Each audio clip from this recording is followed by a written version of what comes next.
A shipping container can spend years crossing oceans, carrying everything from electronics and clothing to machinery and food. But eventually, its steel walls become battered, its doors stop sealing properly, or its structure is no longer reliable enough for international shipping. So what happens when a container reaches the end of its working life? Does it simply become scrap metal, or does it get a surprising second life? Let's find out, right here, on History of Simple Things.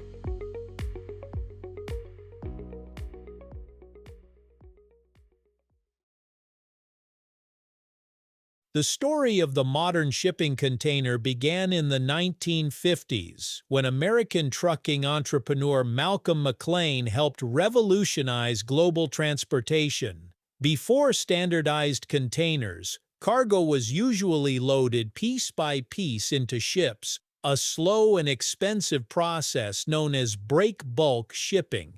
McLean recognized that cargo could be packed into large standardized boxes that could move easily between trucks, trains, and ships. In 1956, the converted tanker Ideal X carried a load of standardized containers from Newark, New Jersey to Houston, Texas. The idea quickly spread, and standardized containers transformed global trade. Over the following decades, container ships became larger, ports became more automated, and the familiar steel box became one of the most important pieces of infrastructure in the modern economy.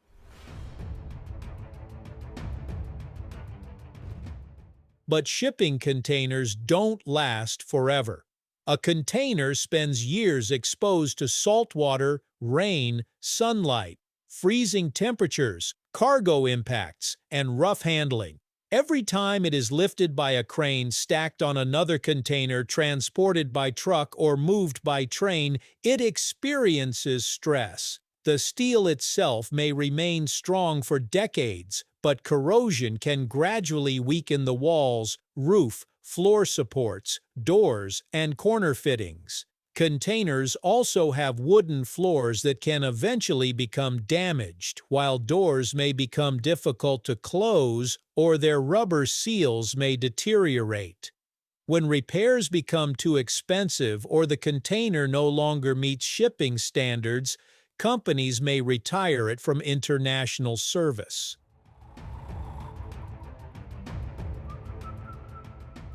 Interestingly, retirement doesn't necessarily mean destruction. Many containers are inspected and classified according to their condition. Some that are no longer suitable for international shipping can still be perfectly useful for storage. These containers may be sold to businesses, farmers, construction companies, workshops, or individuals who need a secure enclosed space. A container that can no longer safely cross an ocean may still be more than strong enough to store tools, equipment, spare parts, furniture, or construction materials. In this way, one of the world's most disposable-looking objects can gain an entirely new purpose. Some retired containers are modified into buildings. Their standardized steel frames make them attractive to people looking for inexpensive and modular construction materials. Containers have been transformed into offices, workshops, classrooms, cafes, temporary shelters, retail spaces, and even homes. Windows, doors, insulation, electrical wiring, plumbing, and ventilation can be added, turning a plain steel box into a usable structure. However, converting containers into buildings isn't as simple as cutting holes into the walls. Proper structural reinforcement, insulation, ventilation, fire safety, moisture control, and local building regulations all have to be considered.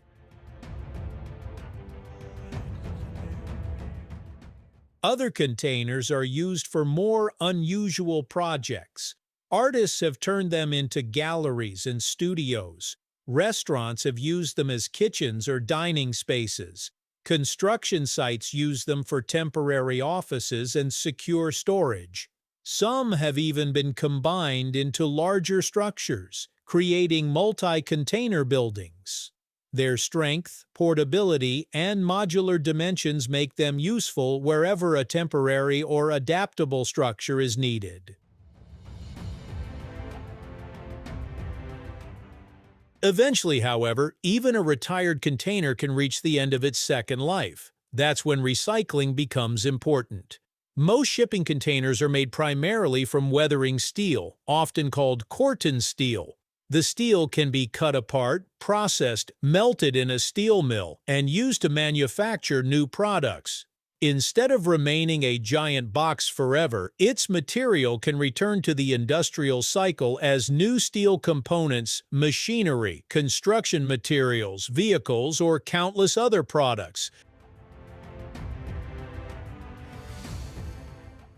Before recycling, useful components may be removed. Doors, locking mechanisms, corner castings, wooden flooring, and other hardware can sometimes be reused or sold separately. Damaged sections may also be cut out and repurposed.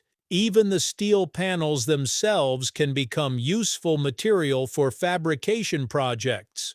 What looks like an obsolete container can therefore contain a surprising amount of recoverable material.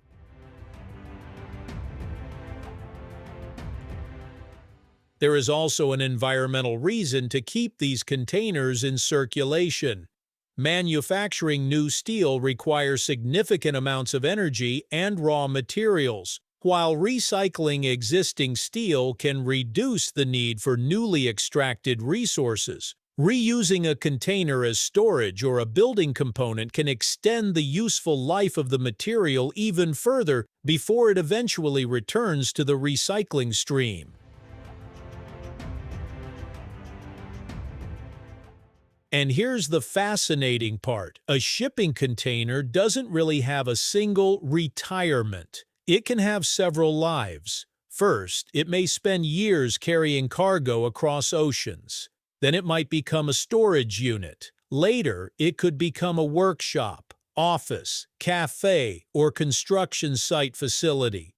Eventually, its steel may be recycled and transformed into something completely different. The object may disappear, but its material continues moving through the industrial world.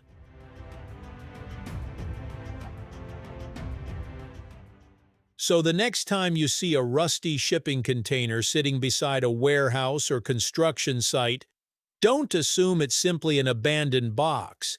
It may be an old veteran of global trade, already on its second or third life. And when its steel finally becomes too worn for another purpose, it doesn't necessarily disappear.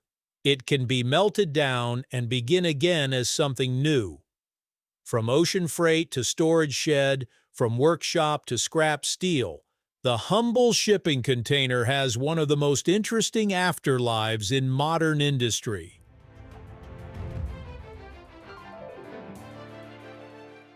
Thank you for watching.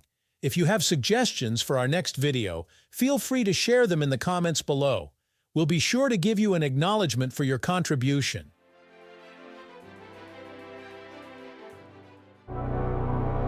Thank you for joining us on this journey through the history of simple things. Don't forget to like, subscribe, and stay tuned for more stories woven through the smallest details.